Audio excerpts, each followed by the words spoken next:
Yo, what's up mga kaibon? Welcome back to my YouTube channel.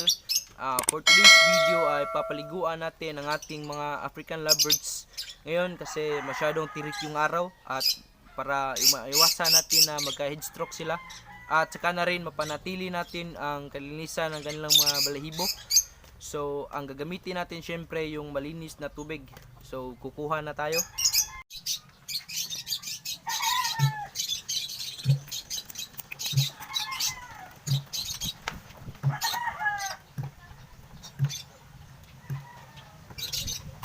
So yun mga kaibon, ito ang gagamitin natin na tubig. Siguraduhin lang natin na malinis ang ating gagamitin na tubig kasi habang naliligo sila ay may tendency na iniinom rin nila yung tubig, kaya dapat talaga na malinis para maiwasan natin na magkasakit ang ating ibon. Ito ang gagamitin natin na paliguan ng ibon yan. Kung wala kayo nito ay pwede kayong gumamit ng kahit na ano, basta hindi masyadong malalim para hindi mahirapan na maligo yung ating mga ibon, saka siguraduhin nyo lang na malinis nito. So simulan na natin.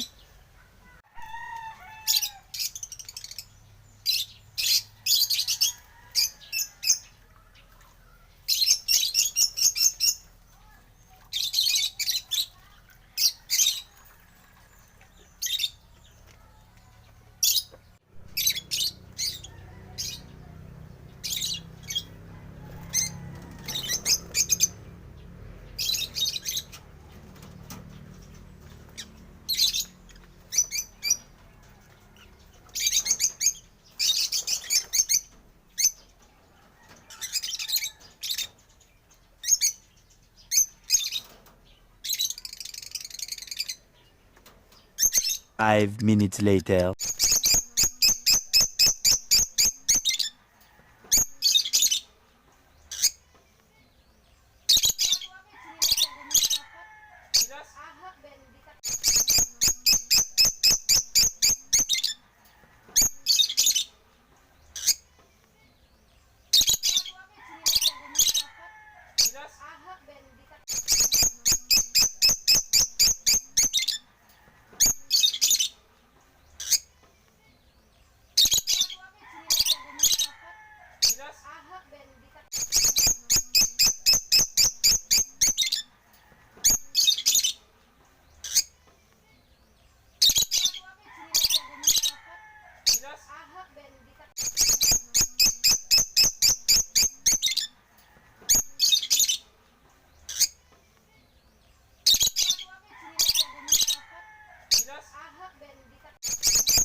So ayun mga kaibon, tapos na maligo ang ating mga African lovebirds. So ang gagawin nyo ay kukunin nyo lang yung nilagay nyo na tubig para maiwasan na mainom nila yun. Kasi madumi na yung tubig na yun. At saka bago natin tapusin ang video na to ay may nagpapa-shoutout nga pala. Batang Mag-iibon, shoutout sa iyo. Salamat sa pagsuporta. So kita-kita na lang tayo sa susunod na video. At sa bago pa lang sa aking YouTube channel ay huwag niyong kalimutan na mag-subscribe and hit the notification bell para lagi kayong updated sa ating mga bagong upload na video. So yun lang.